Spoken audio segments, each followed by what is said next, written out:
नमस्कार, active news Mahak में आपका स्वागत है। मैं हूं आपके साथ आरोही।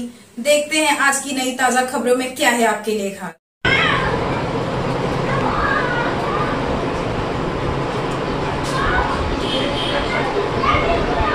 विरार में दुर्घटना बचाव अभियान युद्धस्तर पर जारी है। नारंगी स्थित रमाबाई अपार्टमेंट का एक हिस्सा ढहा।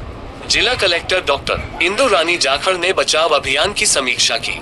वसई 27 अगस्त वसई विरार नगर निगम क्षेत्र के अंतर्गत आने वाले इलाके नारंगी स्थित रमाबाई अपार्टमेंट की 4 मंजिला इमारत का पिछला हिस्सा मंगलवार 26 अगस्त की मध्यरात्रि को ढह गया। जिला कलेक्टर डॉक्टर इंदु रानी जाखड़ ने घटनास्थल का निरीक्षण किया और बचाव अभियान की समीक्षा की। इमारत का मलबा पास की एक चौल पर गिर गया, जिससे चौल पूरी तरह से नष्ट हो गई और मलबे में कई लोगों के दबे होने की आशंका है। इस अपार्टमेंट में कुल 50 फ्लैट हैं। इनमें से लगभग 12 फ्लैट ढह गए हैं और मलबे में 15 से 20 लोगों के दबे होने की आशंका है। जिला कलेक्टर डॉक्टर इंदु रानी जाखड़ ने दुर्घटना की सूचना मिलने पर संबंधित विभाग को युद्धस्तर पर बचाव कार्य शुरू करने के निर्देश दिए। तदनुसार वसई विरार नगर निगम, अग्निशमन विभाग और राष्ट्रीय आपदा प्रतिक्रिया बल NDRF तुरंत घटनास्थल पर पहुंचे और रात से ही राहत एवं बचाव कार्य शुरू कर दिया। आज 27 अगस्त शाम 6 बजे तक मलबे से 14 लोगों को बाहर निकाला गया। इनमें से 5 लोगों की मौत हो गई है, 3 की पहचान हो गई है और 2 लोगों की पहचान का काम जारी है और इस दुर्घटना में 9 लोग घायल हुए हैं। लक्ष्मण सिंह 26 वर्ष, आरोही ओमकार जोविल 24 वर्ष, उत्कर्षा जोविल 1 वर्ष की मृत्यु हो गई है। घायलों में प्रभाकर 5-7, प्रमिला प्रभाकर शिंदे 5-0, प्रेरणा शिंदे 20, प्रदीप कदम 4-0, जयश्री कदम 3-3, मिताली परमार 28, संजय स्वपन सिंह 2-4, मंथन शिंदे 19, विशाखा जोविल 24 शामिल हैं, जिनका वसई, नाला सोपारा और विरार के विभिन्न अस्पतालों में इलाज चल रहा है।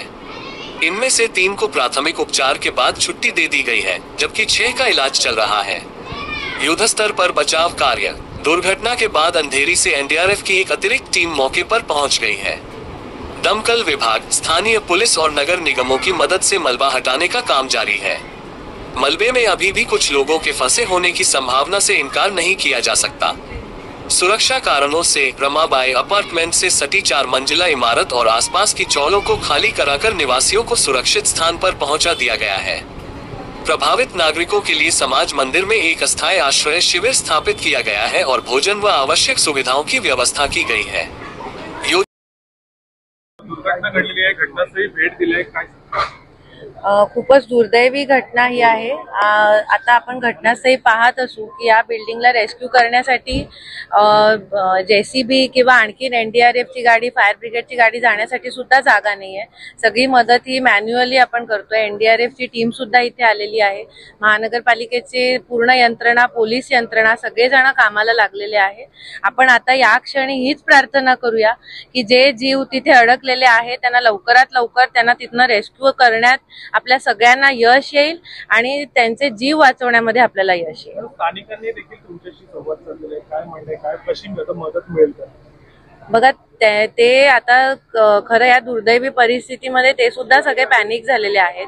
त्यांचं सामान आता जे अर्धे बिल्डिंग मध्ये आहे, तर जे बिल्डिंग आता आहे अस्तित्वात त्यामध्ये त्यांचं सामान राहिलेलं आहे, ती काळजी त्यांना लागलेली आहे की सामानाचं नुकसान होईल, त्यांचं सगळ्या आयुष्यभराची कमाई तिकडे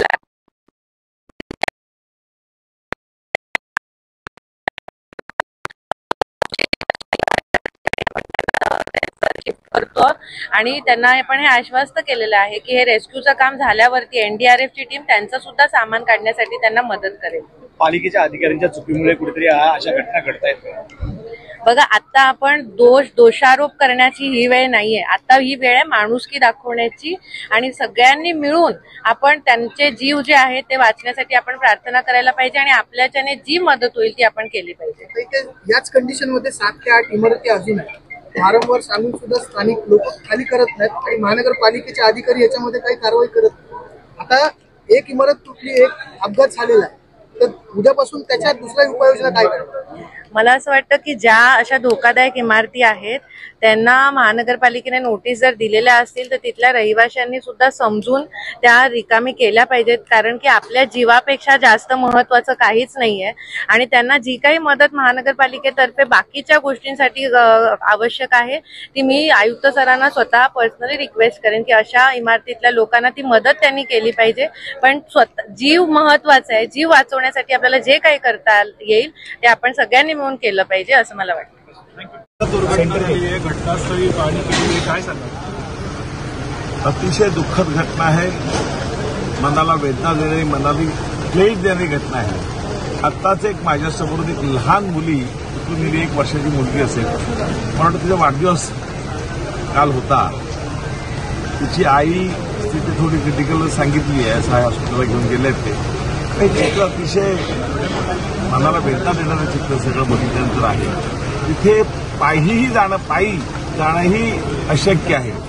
अशा प्रकारे बिल्डिंग झाल्या. त्याच्यावर इथे मागेही बघाल 6 मजली इमारतींनी आणि बाजूने आजही चालू आहेत.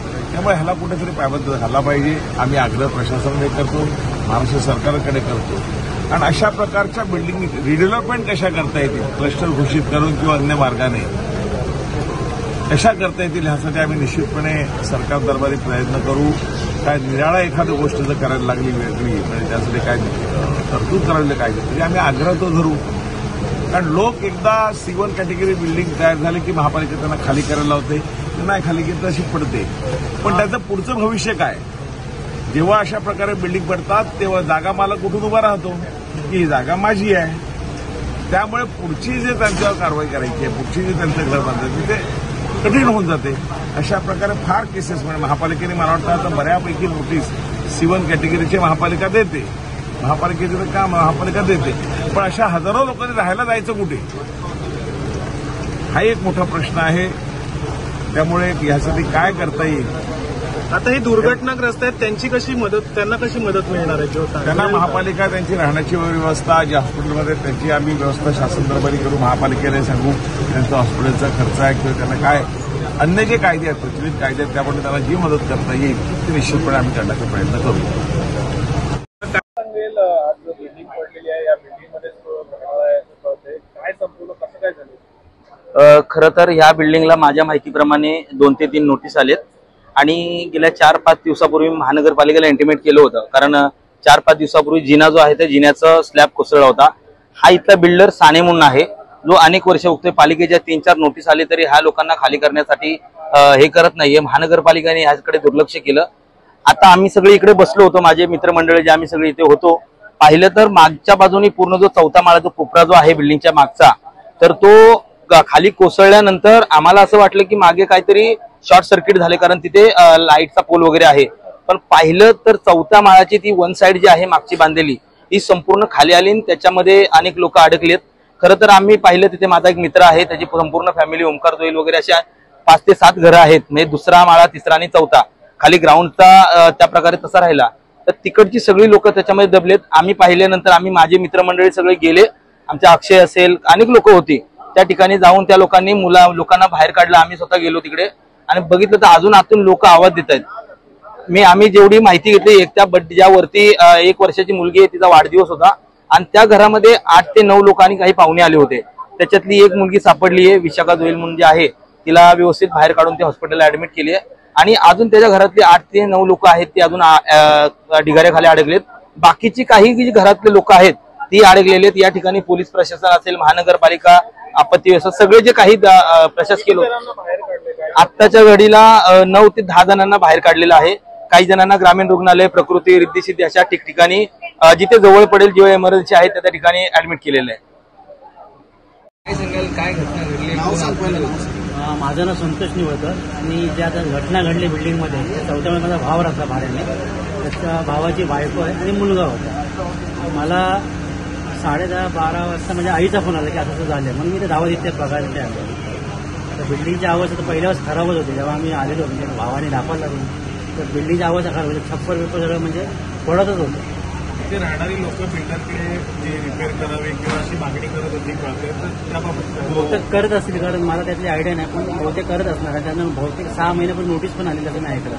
तिकडचे रहिवासी काय दोघं भेटले ते बोलत ते 6 महिन्यापूर्वी त्यांना नोटीस पण आलेली की असं असं म्हणजे बिल्डरनी नोटीस म्हणजे DMCकडे नोटीस आली की बिल्डिंग रिपेअर करा आता अन्यथा धोका आहे आणि ते झालंच आहे आणि आता सगळ्यांसमोर दिसतंय ते मिळाले का नाही? हां जे आतमध्ये होते ते बाहेर निघाले का नाही? अजून तरी माझ्या भावाचा पत्ता नाही. काही जण 10-12 जण मिळाले तर त्यामध्ये माझ्या भावाचं नाव नाही, माझ्या भावाच्या बायकोचं नाव नाही, त्यावेळी त्याचा माझ्या पुतण्याचं पण नाव नाही आणि अजून काही आम्हाला समजत पण नाही. महापालिकेनं काय तुमच्याशी बोलणं केलंय का, सोय केलंय का, काहीच नाही? अजून तसं काहीच नाही. ते इथल्या स्थानिक रहिवाशांना आम्ही काय सांगितलेलंच नाही त्याबद्दल. आम्ही तर बाहेरून मी दुसरीकडे राहतो, मी तर बघण्यासाठी आलो, भावासाठी आलो. नाव काय आणि तुम्ही काय बघितलं? माझं नाव गंगाराम रामचंद्र गोवलकर. आम्ही जेवायला बसलो होतो, तेवढ्याच आवाज आला. आम्हाला वाटलं गणपती कोण फटाके वगैरे वाजवत असेल ना. 5 मिनिटांनी अशी बॉम्ब झाली की बिल्डिंग पडली. म्हणून आम्ही खाली पण गेलो, पण खाली जायला जागाच नाही. म्हणून आम्ही सगळ्यांना म्हटलं टेरेसवरून तरी आम्ही बघूया काय नेमकं घडलं. किती लोक साधारण राहत असतील त्या ठिकाणी? कमीत कमी म्हटलं तरी आता म्हणजे पहिल्या माल्यापासून 4थ्या माल्यापर्यंत कमीत कमी 20 कुटुंब तरी म्हणजे 20 नाही, कारण 3 गाले आहेत ना, ते असतील म्हणजे 3-2-18 कुटुंब राहत होते. किती लोकांना तुम्ही बाहेर काढताना बघितलं? आता हे 3 जण तर आमच्या सामने नेली. ज्यावेळेला आम्ही पहिल्यांदा गेलो ना त्यावेळेला एक माझा आवाज येत होता बाईचा, वाचवा वाचवा, हा. तिला वरच्यावर काढलं का, पण तिथं आम्हाला बघायला नाही भेटलं. आता एक मुलगी आणि मला वाटतं 2 माणसं नेली, असे 3 लोकांना घेऊन गेली. ती मुलगी सुद्धा रडतच गेली.